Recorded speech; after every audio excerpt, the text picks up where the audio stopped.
But the amazing thing is that we study everything in the world, but very few of us study relationships. We think relationships are made by God, and maybe they are, but they have to be practiced in reality on earth.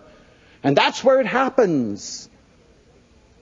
How sad that we enter a relationship so naive that we don't imagine that they require work.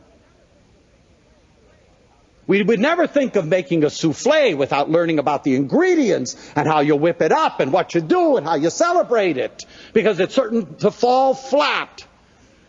But we enter into relationships without learning anything about how do we keep relationships growing and loving and blooming and exciting and growing.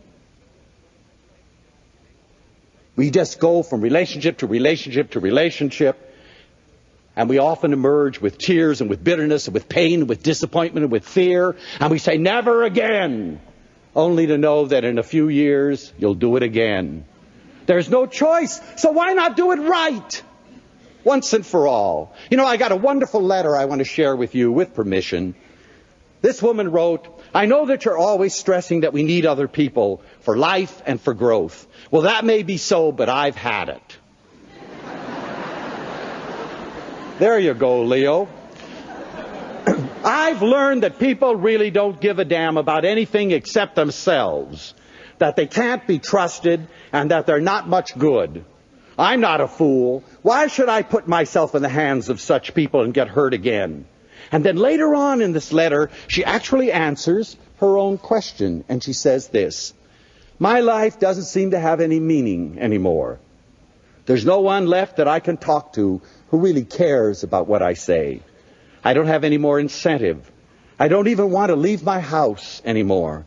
I feel afraid and alone and empty. Dr. B, what can I do?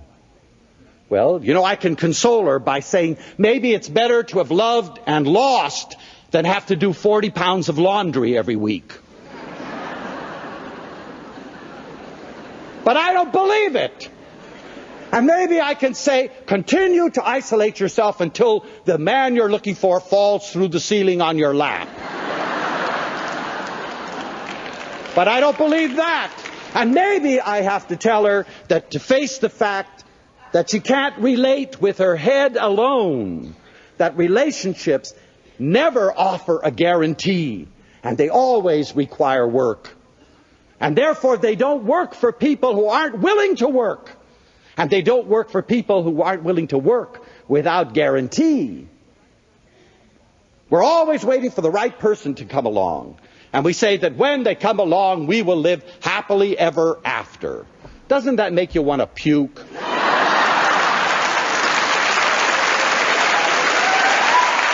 I mean,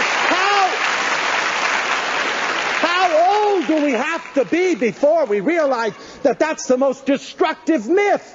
There's no such thing as happily ever after anything. It doesn't happen. And you're waiting for the right person. I guarantee you'll wait forever. Where's this right person? You know, there is no right person. We become the right person. That's the thing. You know, I remember Mom and Papa always told us their stories, all the time. Wonderful stories. And they also told their story about their courtship. And we couldn't believe it. You know, here they were in this tiny little village in Piemonte. My dad lived in a village about 2 miles from my mother. And he used to have, in fact, when I went to visit them, I used to walk the path. It's still there, this old dirt path that he used to go from his village to my mother's village, where he was a director in a factory. My mother was a seamstress, and when he saw her, he knew she was right. And she saw him, and she didn't dare think he was right. And the courtship was amazing, because at that time, there was none of this romantic stuff. He saw her, he was interested, he went home and talked to Papa. You know, Papa talked to her Papa. They said, well, you have a cow, we have a pig. It sounds okay, you know.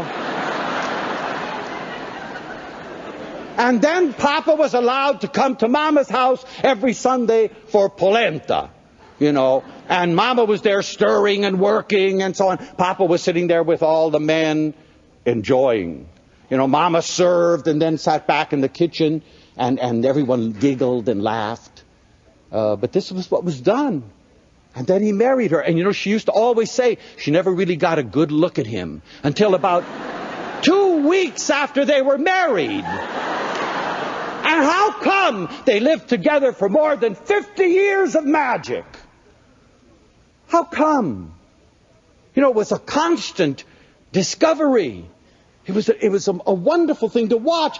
Even after 50 years, I used to love to watch the interaction. Mama would say something. Papa would look up. Mama would look at him. Silence. You got the message across. Basta. Enough. But it was an amazing... And I remember in love class, I used to say, my parents were married more than 50 years. And the kids would say, 50 years? What did they have to say to each other after 50 years? You'd be surprised if you keep discovering and you keep growing how much there is to share. It's never boring. But anyway, there will never be the right person because our expectations are incredible about this right person. What do we expect? We expect from a right person. The person has to be our friend, our lover, our confidant, our cook, our bottle washer, our budget expert, our lover, our greatest joy, our amusement, our joy, our ecstasy, our sex, our accepting, our forgiving, our understanding, our loyal and our loving one. Where the hell are you going to find such a person?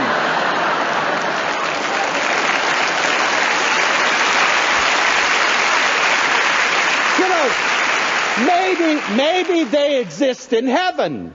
They certainly exist in romantic fiction, if you believe it, and in fantasy. But in reality, they're not there. You marry the best thing you can find. And then you hope and pray. That's what it's all about. And you work, and you work, and you work.